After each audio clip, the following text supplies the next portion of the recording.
हुकूमत अपोजिशन मुज़ाकरात का पहला राउंड। पीटीआई ने मुतालबात की पटारी खोल दी। बानी समेत कारकुनों की रिहाई, 9 मई और डी चौक फायरिंग की तहकीकात का मुतालबा। स्पीकर अयाज सादिक की मेज़बानी में पार्लियामेंट हाउस में पहली बैठक। हुकूमत और अपोजिशन का मुज़ाकरात जारी रखने पर इत्तफाक। एलामिया के मुताबिक आइंदा इजलास में अपोजिशन कमेटी तहरीरी तौर पर मुतालबात और शराइत पेश करेगी। हुकूमत मुतालबात की फहरिस्त आने पर नुक्ता नज़र पेश करेगी। दोनों कमेटियों ने मुज़ाकरात को मुस्बत अमल करार दिया। इसहाक डार के इजलास के दौरान गिले शिकवे बोले, हुकूमत जब भी मुज़ाकरात की बात करती है तो दूसरी तरफ से ट्वीट आ जाता है। असद कैसर ने कहा, हमने अपनी कोर कमेटी में इस इशू पर तफसीली बात की है।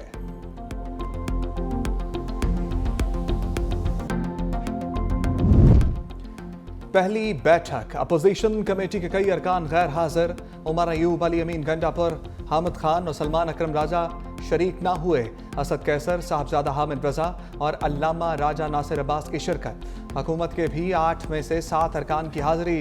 इसहाक डार, राना सनाउल्लाह, सेनेटर इरफान सदीकी शरीक हुए। राजा परवेज अशरफ, सैयद नवीद कमर, खालिद मकबूल सदीकी, अलीम खान की शिरकत। चौधरी सालिक हुसैन शरीक ना हुए। वज़ीर आज़म ने मुज़ाकराती कमेटी में 2 मज़ीद अरकान शामिल कर दिए। एजाजुल हक और सरदार खालिद मक्सी हुकूमती कमेटी का हिस्सा बन गए। जितने कैदी हैं इंक्लूडिंग इमरान खान और जो हमारे वर्कर्स हैं, इनकी रिहाई और जुडिशल कमीशन के हवाले से जो हमारा मुतालबा है कि सुप्रीम कोर्ट की सीनियर तरीन जज की जो है ना वो जुडिशल कमीशन बनाया जाए। बाकायदा हमारी मुज़ाकरात जो है ना वो 2 जनवरी की शुरू होंगी। आज जो है ना एक इनिशियल डिस्कशन हुई है, लेकिन डिटेल डिस्कशन जो है ना इंशाल्लाह 2 जनवरी से शुरू होगी। असद कैसर ने पहले इजलास की कहानी बयान कर दी। कहा, बानी समेत तमाम कैदियों की रिहाई का मुतालबा किया। जुडिशल कमीशन की तश्कील के हवाले से भी मुतालबा सामने रखा। हुकूमत ने बानी से मुलाकात का मुतालबा तस्लीम कर लिया। जेलों में कैद वर्कर्स के हवाले से भी बातचीत हुई। हम एक चार्टर ऑफ डिमांड 2 जनवरी को पेश करेंगे।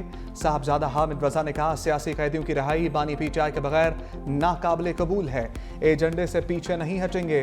अल्लामा राजा नासिर अब्बास ने कहा, हुकूमत के पास हालात ठीक करने का आखिरी मौका है।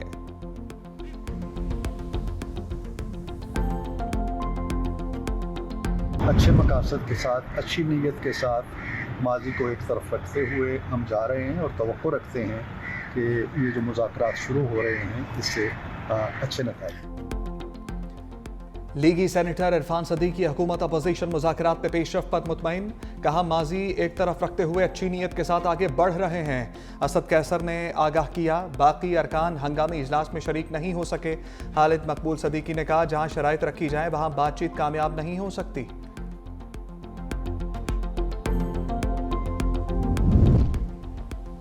सियासी सूरत हाल में 2 बड़ों की अहम बैठक। सदर मुमलिकत आसिफ अली जरदारी से वज़ीर आज़म की मुलाकात। मुल्क की मजमूई सियासी, मुआशी और सिक्योरिटी सूरत हाल पर गुफ्तगू। दोनों रहनुमाओं का मुल्क की तरक्की के लिए मिलकर आगे बढ़ने के अज़म का इयादा। पार्लियामेंट में कानून साजी के अमूर पर भी बातचीत।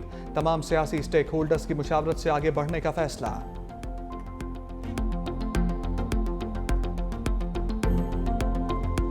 जो आपके नॉर्मल नौयत के केसेस हैं वो आपने मिलिट्री कोर्ट्स के लिए किए। मैं इस चीज़ को कंडेम करता हूँ जो मिलिट्री कोर्ट्स ने अपना डिसीजन दिया। सितम ज़रीफ़ी देखें कि एक साबिक सदर मुमलिकत पाकिस्तान वो आज यहाँ पे पेशावर हाई कोर्ट में बेल लेने के लिए आए हैं। ये बड़ी शर्म की बात होनी चाहिए। इस सिस्टम के ऊपर दबा है।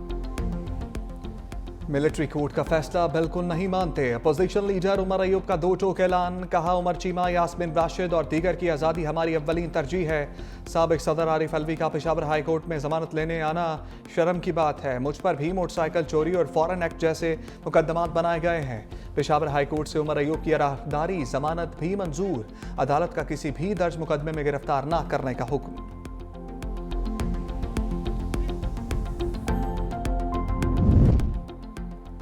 सेक्रेटरी इत्तलात पीटीआई शेख वकास अकरम बरस पड़े। कहते हैं, शहरियों का मिलिट्री ट्रायल आलमी कवानीन की खिलाफ वर्जी है। मिलिट्री कोर्ट्स में ट्रायल पर शदीद रद्द-ए-अमल आएगा। हुकूमत जाती अना के लिए आलमी माहदों की खिलाफ वर्जी करने को भी तैयार है। सवाल उठाया, अल-कादिर ट्रस्ट केस का फैसला क्यों मौखर किया गया? हमारी जमात ने 2 नुकात हुकूमत के सामने रख दिए हैं। ये बातचीत का आगाज है।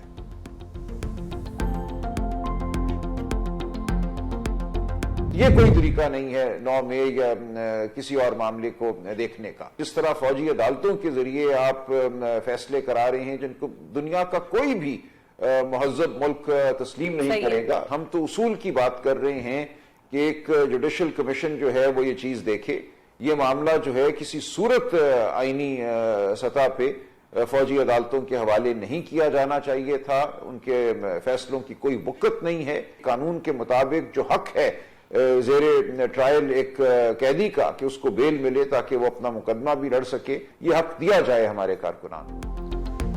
फौजी अदालतों में शहरियों के ट्रायल नहीं होने चाहिए। सलमान अकरम राजा की 365 न्यूज के प्रोग्राम ग्राउंड जीरो में गुफ्तगू। कहा मुल्क की सबसे बड़ी सियासी जमात को खत्म करने की नाकाम कोशिश की गई। हमारा मुतालबा है कि कानून के मुताबिक कैदी को जमानत का हक दिया जाए। हम खलूस नीयत से बातचीत में आगे बढ़ेंगे। तारिक फजल चौधरी ने कहा PTI का मुज़ाकरात की तरफ आना खुशाइंद है। मुज़ाकरात के अगले राउंड में पेशरफ्त हो सकती है।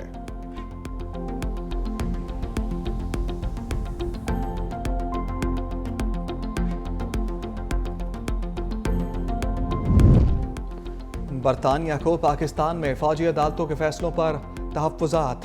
तर्जमान बरतानवी दफ्तर खारजा के मुताबिक फौजी अदालतों में शहरियों के ट्रायल में शफाफियत, आज़ादाना जांच पड़ताल का फुकदान है। कार्रवाइयों से शहरियों के मुनसिफाना ट्रायल को नुकसान पहुंचता है। पाकिस्तान शहरी और सियासी हकूक़ के आलमी मुआहदे के तहत जिम्मेदारियां निभाए।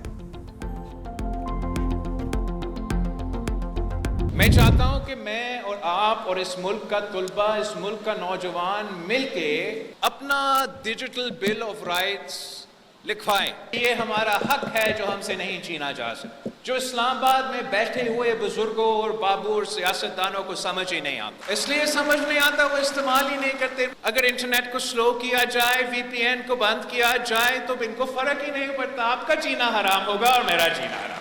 इसके लिए हमारा जमहूरी हक है और हम अपना हक के लिए लड़ेंगे। बिलावल भुट्टो ने इंटरनेट स्पीड स्लो होने पर आवाज बुलंद कर दी। सिंध यूनिवर्सिटी जाम शोरों में कॉन्वोकेशन से खिताब में कहा इस्लामाबाद में बैठे बाबुओं को इंटरनेट की समझ ही नहीं। ये लोग इंटरनेट इस्तेमाल नहीं करते। इंटरनेट स्लो होने और VPN बंद होने से हम नौजवानों का जीना हराम हो जाता है। हमें अपने डिजिटल हकूक़ के लिए जिद्दोजहद करनी है। तेज़ और अफोर्डेबल इंटरनेट तक रसाई का हक छीन कर लेंगे। बिलावल भुट्टो जरदारी का डिजिटल बिल ऑफ राइट्स लाने का ऐलान।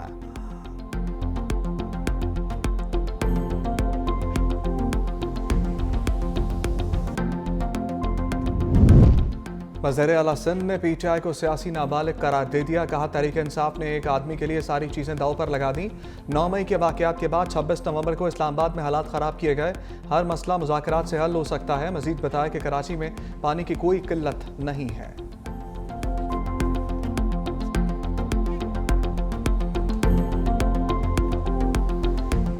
इस तरह की मुझे स्लैंडर कैंपेन्स का सामना करना पड़ा, कैरेक्टर असैसिनेशंस का सामना करना पड़ा, सिर्फ और सिर्फ सियासी मुखालफत है उसकी बुनियाद पर। मैंने जेलें भी बर्दाश्त कर ली, कोर्ट्स में धक्के भी खाए और 4-5 साल कोई छोटा अरसा नहीं होता। सब कुछ बर्दाश्त कर लिया। मुझे तो अपने मुखालिफिन का शुक्रिया अदा करना चाहिए जिन्होंने मुझे आज इतना स्ट्रॉन्ग बना दिया। बहुत लोग ये कहते हैं जिनको तकलीफ है कि बच्चों को स्कॉलरशिप्स क्यों मिल रहे हैं, बच्चे खुश क्यों हैं। मुखालिफिन को बात चाहिए होती है ना, कहते हैं ये तो अवाम का ही पैसा है, अवाम पे ही जा रहा है, मेरी जेब से नहीं जा रहा। ये पैसा तो हुकूमतों के पास पहले भी था ना, ये मेरे बच्चों को क्यों पहले नहीं मिला।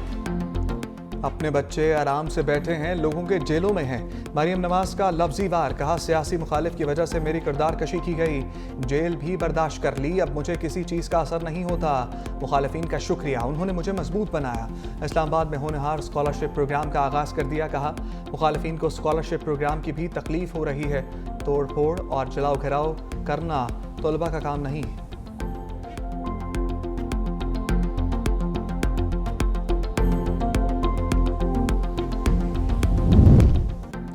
गवर्नर पंजाब सलीम हैदर का नून लीग से शिकवा। कहा पीपल्स पार्टी का पावर शेयरिंग मुआहदा हुआ, अभी भी तहरीरी मुआहदे पर अमल नहीं हो रहा, सिर्फ कमेटी ही खेली जा रही है। पीपल्स पार्टी इत्तेहादी हुकूमत को चलाना चाहती है।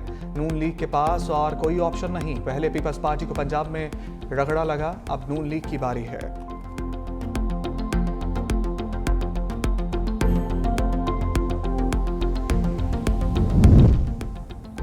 जिला कुरम आफतज़दा करार, रिलीफ एमरजेंसी नाफिज। खैबर पख्तूनख्वा काबीना ने मंजूरी दे दी।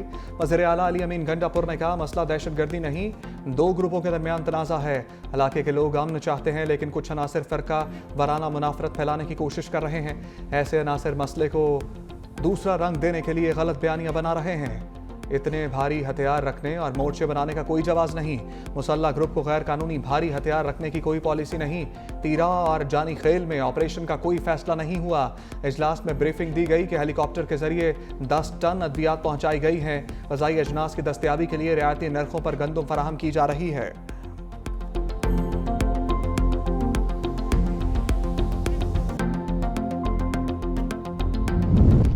कराची के शॉपिंग मॉल में आग भड़क उठी। रेस्क्यू अमला आग बुझाने में मसरूफ। KMC की 6 और सिंध रेस्क्यू इदारे की 3 गाड़ियां कार्रवाइयों में शरीक। आग दुकान की बेसमेंट में पड़े कपड़ों में लगी। धुआं भर जाने के बायस एक शख्स बेहोश।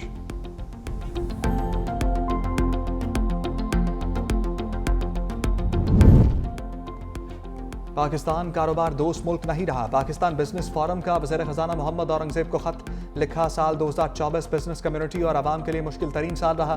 बिजली के बिलों और शरह सूद बिजनेस कम्युनिटी को जकड़े रखे हुए हैं।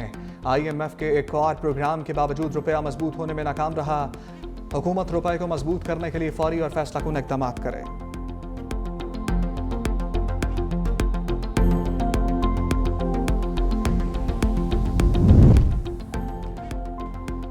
भीगा भीगा सा दिसंबर। लाहौर में मौसम सरमा की पहली बारिश। पंजाब के कई शहरों में रिमझिम। मैदानी और बालाई इलाकों में शदीद सर्दी। लेह में पारा -9, स्कर्दू में -8 तक गिर गया। गोपस -7, गिलगित और कोयटा में -5 डिग्री रिकॉर्ड। कालाम कल्लात में पारा -4, चित्राल और हुंजा में -3 डिग्री सेंटीग्रेड तक पहुंच गया। इस्लामाबाद, रावलपिंडी और पेशावर 3, लाहौर में 8 और कराची में दर्जा हरारत 12 डिग्री सेंटीग्रेड रिकॉर्ड।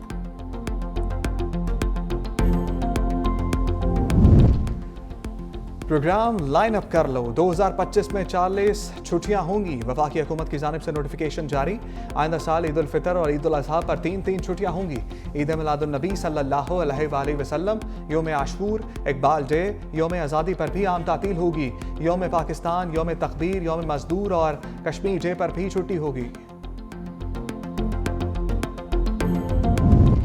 हयात तहरीर शाम के सरबराह अबू मोहम्मद अल जौलानी ने नई मिलिट्री पॉलिसी जारी कर दी। बोले, जल्द शाम के तमाम मुसल्ला धड़े खुद को तहलील करके शामी फौज में दाखिल होंगे। हर किस्म का असलहा रियासत के कंट्रोल में रहेगा। रियासती कंट्रोल से बाहर मुल्क में किसी किस्म का असलहा रखने की इजाज़त नहीं होगी।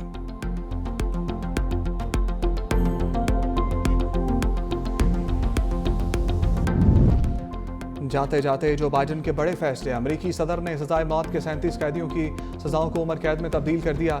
कहा, वफाकी सतह पर सजाए मौत का इस्तेमाल बंद होना चाहिए। सजाए मौत का नफाज गैर इंसानी। ज़मीर की आवाज़ पर सजाएं तब्दील की।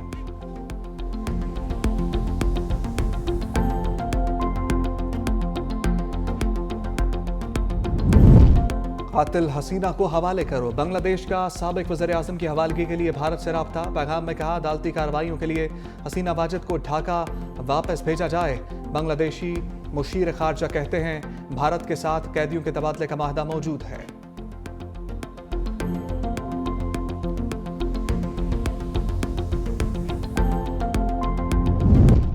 और अमेरिका में क्रिसमस की तैयारियां अरूज पर। क्रिसमस ट्री की तैयारी। शहरों और मदाफाती इलाकों में तकरीबात का सिलसिला जारी। घरों को रंग बिरंगी लाइट्स से सजा दिया गया।